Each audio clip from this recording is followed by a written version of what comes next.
Колко начина на направа на кафе вкъщи знаете? Кафе на кафеварка, еспресо, фрапе. Сега ще ви запозная с метода за френска преса, като обещавам, че ще бъде много лесно, само в 4 стъпки.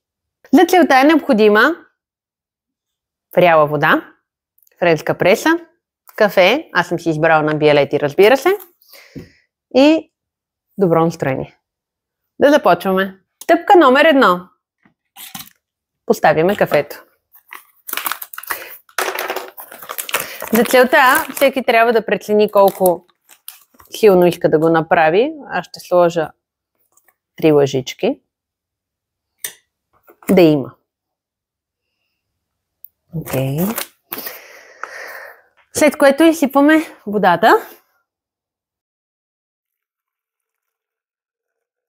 Също по желание, разбира се, първите пъти трябва да пробвате, за да намерите вашия метод правилен.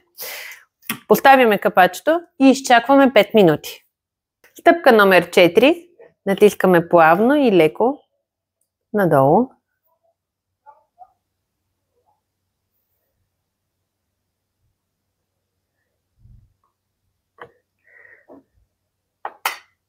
И сега може вече да се насладим на нашето кафе.